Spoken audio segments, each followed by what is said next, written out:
Ողջույն, եթերում Drive News-ն է, ձեզ հետ Տոշն է, այս անգամ Ford Raptor-ի հետ միասին։ Ford Raptor SVT F150 2014 թվականի արտադրության։ Մի գժական մեքենա, նախատեսված այն ամեն ինչի համար, որ ուզում եք, հարմարվում է ամեն ինչի, յուրաքանչյուր ճանապարհային պայմանների, ասֆալտից մինչև այստեղ հիմա որտեղ մենք գտնվում ենք, նույնիսկ այս ճանապարհների համար։ Նախ մեքենան նախագծվել է իհարկե Ford F150 հենց հիմքի վրա է սարքած, այդպես էլ կոչվում է F150 Raptor, բայց Raptor-ը ինչ է։ Raptor-ը ուրեմն նախագծվել է SVT Ford-ի բաժանմունքում, որտեղ եւ զբաղվում է Ford-ի բոլոր սպորտային մեքենաների կամ մոդիֆիկացիաների ինչ-որ նախագծումներով։ Համալրված է Fox մեղմիչներով, կախոցներով, զսպանակներով ու ընդհանուր մեքենայի տակը շատ ուժեղացված է, հզորացված է, ամեն ինչ ձևափոխված է F150-ի հետ համեմատ։ Ամեն ինչ շատ ամուր է, շատ լավն է, որովհետև մեքենան պարզապես քաղաքային պիկապ չի, օրինակ, չգիտեմ, այն Dodge Ram-ի նման, հա, որ ունի, ասենք, 8-ից ավել լիտրանոց շարժիչ, այս արդի 10 օրինակ, բայց հետնակարշակ է, որ այդ մեքենան ուղղակի ոչ միտեղ վարել չի լինում, ոչ ասֆալտին, ոչ ձյանը, ոչ սենց արտաճանապարհային, ոչ միտեղ, աշխարհի ամենաանիմաստ մեքենան է, ոչ արագություն է նորմալ զարգացնում, որովհետև տեղից մեկնարկ չունի, մի քիչ արագություն էլ արդեն բարձրանում, արագությունը զարգացնում ես, արդեն դառնում է անկառավարելի։ Fox Racing Shocks, շատ աշխարհահռչակ մեղմիչներ են, ծանոթ կլինեն Fox ընկերությանը, մոտոցիկլետների կամ նույնիսկ հեծանիվի սիրահարները, որովհետև լավ սպորտային հեծանիվների վրա նույնպես շատ դեպքերում գալիս է Fox մեղմիչներ, որ ասենք չգիտեմ, լավ են համաշխարհային մրցումները հեծանիվների, որ տեսնում եք, բան որ Սարից Էվերեստից որ ընկնում են Պոլին, բան, այդ հիմնականում այս մեղմիչներով է լինում։ Ունենք բնականաբար պիկապին բնորոշ բեռնախցիկ, սա ուղղակի դրված է, սենց փակում է, համ գեղեցիկ է, համ բան, բայց սենց շատ հեշտ կարելի է հանել։ Սա պաշտպանում է մեր պիկապը ծերտիկներից, մանր, այսպես ծալվում է, մի հատ էլ է ծալվում, ու կարաս ամբողջովին հանես նույնիսկ։ Այսպես մեծ ինչ ուզես կարող ես տեղափոխել, կվադրացիկլ, մոտոցիկլետ, հեծանիվներ, բեռ, շինարարություն ես անում, կարող ես շինանյութ տեղափոխել, Raptor SVT, ուրեմն եթե նկատած լինեք, սովորական, աշխարհի բոլոր սովորական մեքենաների մոտ, երբ որ մոդելը գրվում է, այն ամենակոնսերվատիվ, ամենասովորական շրիֆտով, ամենասովորական ձևով գրվում է մեքենայի մոդելը։ Իսկ ստեղ, այն, չգիտեմ, որ երեխեքին տվել են, ասել են, ոնց կուզես, որ գրվի, հələ մի հատ գազանձև նկարի, ինչ ես պատկերացնում, ու երեխեքը նկարել են ես, ու շատ սիրուն է, ու ես էլ մեքենա չեմ հիշում, որ ինչ-որ սենց հետաքրքիր յուրահատուկ ձևով գրվի մեքենայի մոդելը, սիրուն է։ Անիվները, հատուկ all-terrain անիվներն են գալիս, բայց այստեղ ձմեռային անվադողեր են, ու ուրիշ այդ BF-ները չի, բայց շատ տարօրինակ ոչ ստանդարտ չափ անիվների համար, այստեղ 17 դյույմ են անվահեցերը, 17, ուրեմն բորտը 70, լայնքը 305, ինչ-որ սենց տարօրինակ չափ է, էլի, ու շատ բարդ է գտնել, այս անիվներն էլ բերվել են Ամերիկայից, ոչ Հայաստանում, ոչ Ռուսաստանում չի ճարվում մի խոսքով։ Այստեղ դիմացի հատվածից է կողքից էլի փոփոխություն կա, անվակամարները նախ բավականին մեծացել են F150-ի հետ համեմատ եւ լայնացել նաև այս դետալով։ Դիմացը մեծ հաշվով էլի F150-ը փոփոխված է այս դիմային այս ռադիատորային քողարկիչը, sense մեծ սև, մեծ Ford գրած, բան։ Լուսարձակները նույնն են, բայց մի քիչ ավելի մքեցված են, դե կողքերը ավելի լայն են, որտեվ անվաթևերը լայն են։ Այստեղ կա 3 այս sense տեսնում եք այս լույսերը։ Հիմա կհարցնեք, այդ ինչ լույսեր են, ասեմ։ Նախ արտադրվելիս սկսեմ այնտեղից, որ Ford-ը երբ որ արտադրում էր, չգիտեր վաճառքները կստացվի իր մոտ թե չէ, նորմալ կվաճառվի թե չէ, որովհետև մեծ մեքենա է արտադրում, կարող է չսիրեն։ Դրա համար շատ առանձնապես մեծ փոփոխություններ չի արել F150-ի հետ համեմատ, որ շատ ծախս մի հատ էլ դրա վրա չանի, հետո եթե չստացվի ամեն ինչը ջուրը ընկնի։ Ու քանի որ մեքենայի լայնությունը այստեղ մոտավորապես 2.2 մետր է, պատկերացնում եք, շատ ավտո արտադրողների մոտավորապես ավտոյի երկարության չափ է։ Մեքենաներ կան, օրինակ Smart 2.2 մետր է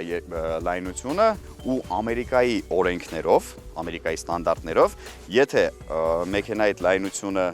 կոնկրետ չեմ հիշում, բայց կամ 2 մետրից կամ 2.10-ից ավել է լինում, դա արդեն համարվում է լիարժեք բեռնատար, իսկ բեռնատարները պարտավոր օրենքով պետք է ունենան նման տիպի լուսարձակներ։ Հիմնականում տեսած կլինեք մեծ բեռնատարների, ասենք տանիքին է լինում տենց լույսեր կամ մի խոսքով ունենում են այսպիսի լույսեր։ Ֆորդն էլ ոչ այս կողմ, ոչ այն կողմ, սենց սիրուն գազան մի հատ բան է ստացել, շատ լավ, ըստ իս սրանից լավ ուղղակի չէր կարող լինել, որովհետև միշտ են ամենաառաջին օրվանից, արտադրման օրվանից, ես այս մեքենան ինչքան տեսել եմ,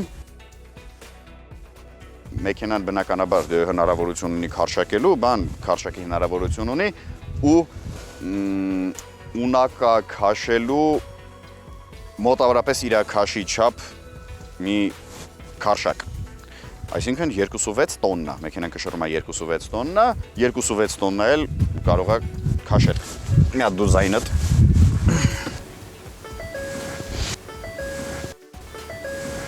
Բնականաբար ամերիկացիներին բնորոշ ամենուրեք պլաստմաս, այստեղ մի քիչ ավելի փափուկ ինչ-որ տենց պլաստիկ, բայց մի խոսքով ոչ կաշի, բնականաբար այստեղ սա պլաստմաս, ամեն ինչը քառակուսի, բայց գեղեցիկ, այս մեքենային շատ սազում է։ Ուրեմն այստեղ երևի են կողմից արդեն գազ, 6.2 լիտրանոց շարժիչը գերազանց աշխատում է համագործակցում 6 աստիճան ավտոմատի հետ։ Մեքենան 13 թվականներ, ես ձեզ խափում էի։ 2013 թվականի արտադրության Raptor։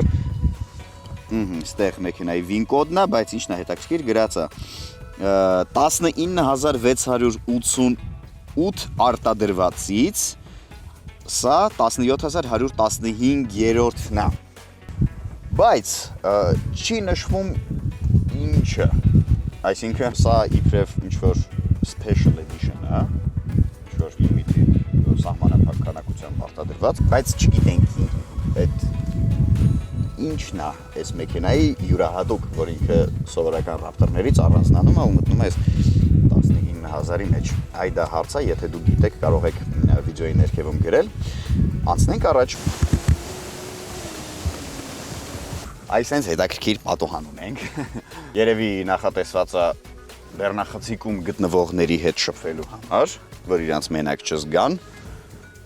կամ մաքսիմում այստեղից, ասենք, չգիտեմ, պաղպաղակ վաճառես, չգիտեմ, ինչ կարելի անել այստեղից, բայց հավես է, մանավանդ շատ հավես է, որ կոճակով է։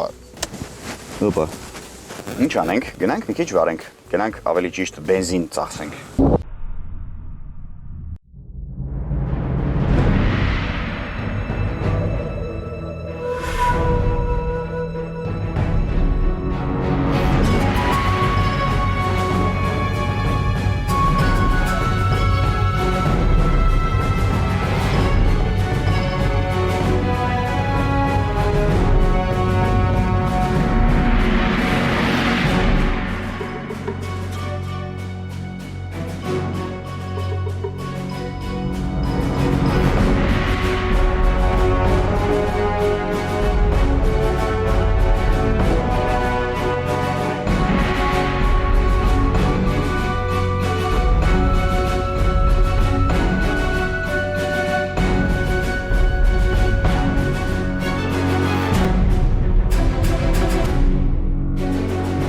Ուրեմն ասեմ, այն ինչ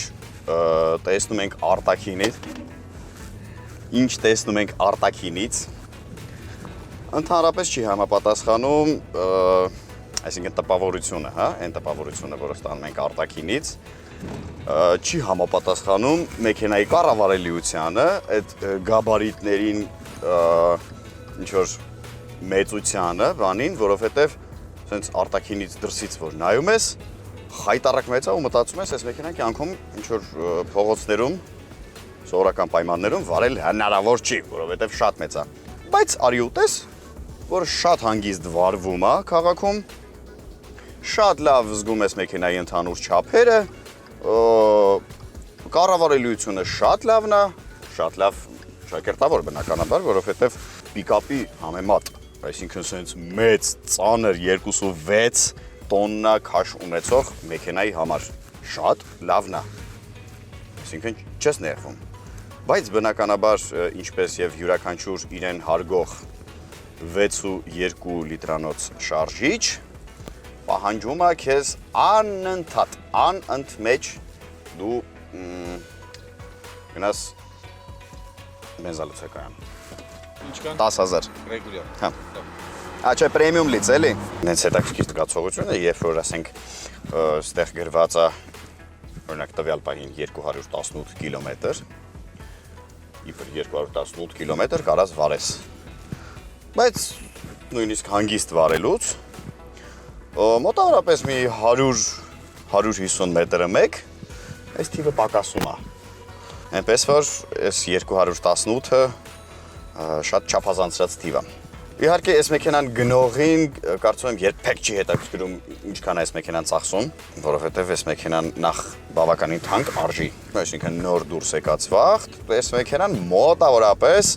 դե կախված կոմպլեկտացիայից ինչ որ օպցիաներ բան չհաշված չէ, այսինքն կախված դրանից պլյուս մինուսով մոտավորապես 55,000 դոլար արժեր։ Այս մեքենան շուկայում միջինը կգտնեք մոտավորապես 40,000 դոլարի սահմաններում։ Կարող է միտեղ մի քիչ էժան, կարող է միտեղ մի քիչ թանկ ավելի, բայց տենց միջինը մոտ 40,000 դոլար։ Ինչ է նշանակում։ Ընդամենը մեքենան արժեզրկվել է 15,000 դոլարով։ Տենց ուրիշ ինչ մեքենա գիտեք այս նոր արտադրվողներից։ Օրինակ, եթե վերցնենք կիսաարտաճանապարհային, ասենք սուվերը, ինչի գինը տենց մոտավորապես գոնե գիտեմ, ընդհանրապես համաշխարհային ավտոշուկայի մասշտաբներով ամենաքիչ արժեզրկվող մեքենաներից մեկն է։ Ու այս մեքենայի սիրահարը, եթե այդքան գումար տալիս է, որ այս մեքենան առնի, արդեն իրան չի հետաքրքրի բենզինի ծախսը, ընդհանրապես վառելիքի ծախսը։ Չնայած ուրիշ վառելիքով չի լինում շարժիչ, բայց այդ ամեն ինչը կոմպենսացվում է շատ ուրիշ բաներով։ Օրինակ, շատ բենզին ես ծախսում, բայց ահա որ խնայում ես օրինակ նույն ինչ-որ պետ տուրքերի, ույքահարկերի, մաքսազերծման ու նման հարցերում։ Որովհետև այս մեքենան 411 ձիաուժ հզորություն ունի։ Հիմա եթե դուք մոտավորապես գները գիտեք, կամ մաքսազերծման, կամ թեկուզ գույքահարկի այդ կալկուլյացիայի, կարող եք ինքներդ հաշվել, թե ինչքան կարժենար, եթե 411 ձիաուժ ունենար ինչ-որ սովորական մարդատար մեքենա։ Բայց սա քանի որ պիկապ է, այսինքն համարվում է բեռնատար, վճարում է շատ ավելի քիչ գույքահարկ, նույնն էլ մաքսազերծումը։ Բայց ստեղ մի հատ կա սենց փոքրիկ տարբերություն, ուրեմն մեզ մոտ սուպեր քրու տարբերակն է, այսինքն 4 դռնանի, կա սուպեր քեբ, սուպեր քեբը համարվում է 2 դռնանի, այսինքն կուպե, բայց հետևը փոքրիկ բացվող դռներ ունի, բայց ինքը միևնույնն է համարվում է 2 դռնանի։ Սուպեր քեբը ընդհանրապես սենց ամբողջովին բեռնատար է համարվում ու այնտեղ գույքահարկը մոտավորապես դե բեռնատարին ինչքան է, տարեկան մի 10,000 դրամ։ Այստեղ, քանի որ ոչ լիովին լիարժեք բեռնատար չէ, այլ մարդաբեռնատար ինչ-որ տենց մի բան է, վճարում են տարեկան 60,000 դրամ, ընդհանրապես մոտավորապես էլի, 411 ձիաուժանոց, նենց բեռնատար, որը շատ հանգիստ կարելի է վարել մեր փողոցներում, թեկուզ նեղ փողոցներում, ճիշտ է, մեքենան բավականին լեն է սովորական մարդատարի համար 2.2 մոտավորապես մետր, շատ լեն է, բայց չի նեղում այդ ամեն ինչը, այդ մեծությունը, այդ գաբարիտները, առանձնապես չես զգում, չես նեղվում, իհարկե պետք է հանգիստ վարել, ինչքան էլ որ 6.2 է շարժիչը ու ինչքան էլ 411 ձիաուժ հզորություն ունի, բայց այնուամենայնիվ 2.6 տոննա է ու արագ բնականաբար քաղաքում, քաղաքի ճանապարհներին չես վարի։ Բայց քանի որ այստեղ մենք մեքենայի ներքևը, շասիում ունենք Fox համակարգ, այսինքն կախոցները, մեղմակները, զսպանակները Fox են ու ընդհանուր տեխնոլոգիան SVT բաժանմունքի, մի խոսքով սպորտային ամեն ինչը, սպորտային հաշվարկներ բաներ, այս կոմենկոմ շատ դիմացկուն է մեքենան ու արտաճանապարհային պայմաններում շատ լավ է իրան զգում։ ու այս հզոր շարժիչով դու արտաճանապարհային պայմաններում կարող ես երթևեկել բավականին արագ, բավականին տևական ժամանակ առանց մեքենային ինչ-որ առանձնապես լուրջ վնասներ հասցնելու, այսինքն դիմացկուն է ու հզոր է ու լավ աշխատում։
Մեջտեղի կարմիր այս գիծը, եթե գիտեք, նման գիծ ուղղորդող направляющий ոնց որ ասում են, հիմնականում տեղադրվում է սպորտային մեքենաների մեջ ու շատ գեղեցիկ է ու աչքդ միշտ ինքը քանի որ ուրիշ գույն է լինում, կարմիր դեղին, աչք ծակող գույն է լինում, առանց ղեկին նայելու դու միանգամից հասկանում ես որտեղ է ղեկի կենտրոնը։ Բայց ասեմ ինչն է շատ հաճելի, որ իսկապես շատ հանգիստ է այս մեքենան վարվում քաղաքում, մանևրայնություն ունի չգիտես որտեղից, որտեղ օրենքով պետքա լիներ շատ ամփույթ, սնտ ինչ, բայց չունի։ Հա ընդհանուր sense բան չի, սպորտային մեքենա չի, այսինքն սեդան չի, ինչպես եւ յուրաքանչյուր իրեն հարգող հզոր շարժիչով գազան ավտոմեքենա, ունենք սև տանիք, այսինքն սև առաստաղ, սրահը, աշխարհի ամենամեծ ինտերնետ սրահներից է, շատ լեն է, իսկականից շատ մեծ է, հիմա ինքնուրույն դուք ինձ շատ հեռվից եք տեսնում, հենա օպերատորը են, որ սենց ոտերը ուղիղ, պարկած բան է, որ, չէ, լավ է? Մուստանգ չի, հա։ Հա, իդեպ, Հարցը ինչումն է, որ ախր նույն ընկերությունն է արտադրում Ford Raptor, Ford Mustang։ Այս մեքենան ավելի լավ կառավարելիություն ունի, քան Ford Mustang-ը։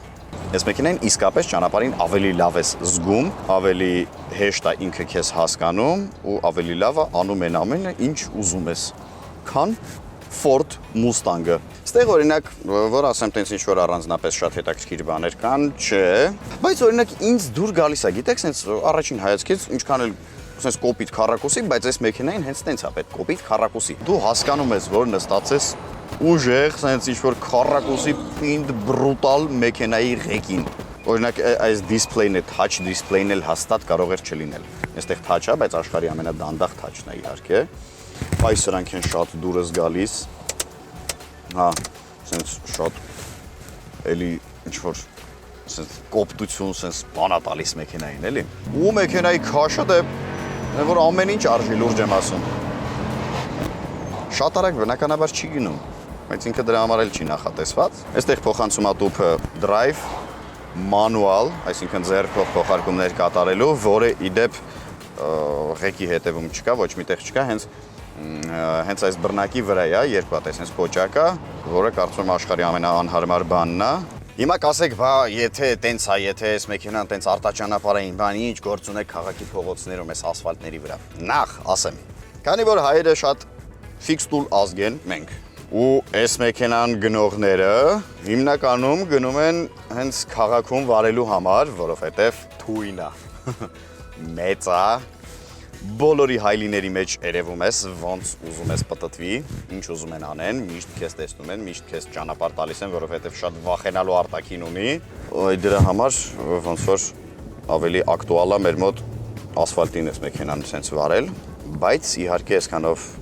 բնականաբար չենք կարող սահմանափակվել։ Հիմա մի քիչ էլ ավելի վատ ճանապարհներ դուրս կգանք, մի քիչ էլ հենց փոշիների մեջ այս մեքենան կփորձարկենք։ Չնայած ասեմ ձեզ, մեր Երևանի փողոցներն էլ պակաս արտաճանապարհային պայմաններ չեն, այսինքն իսկականն է։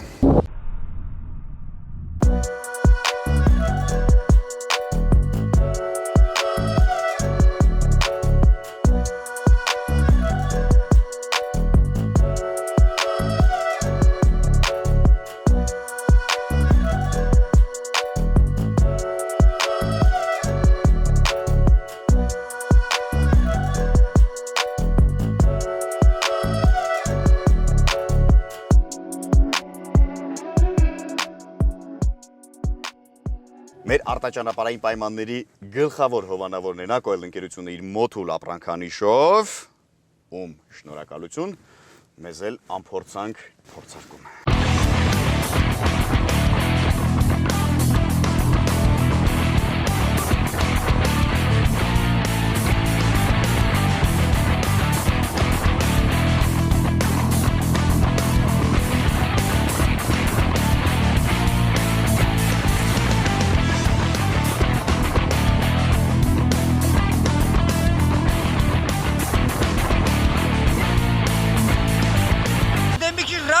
Շիելի դեդու է։ Սաղ կավա, թաց։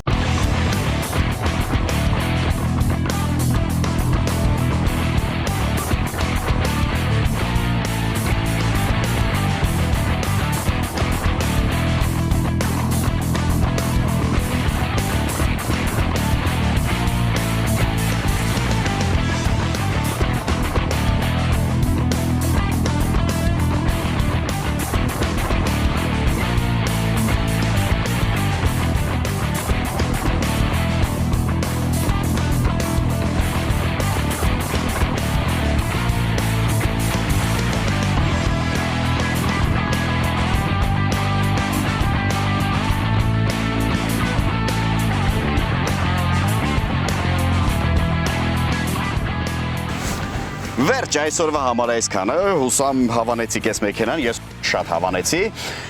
ու չենք մոռանում բաժանորդագրվել մեր YouTube-յան ալիքին, այնտեղ ներքևը նույնիսկ զանգակն ենք սեղմում, որպեսզի ոչ մի թողարկում բաց չթողնենք, որովհետև մեզ առջևում դեռ շատ հետաքրքիր հաղորդումներ են սպասում։ Ձեզ հետ Տոշներ, սա Drive News-ներ, կտեսնվենք, հաջողություն։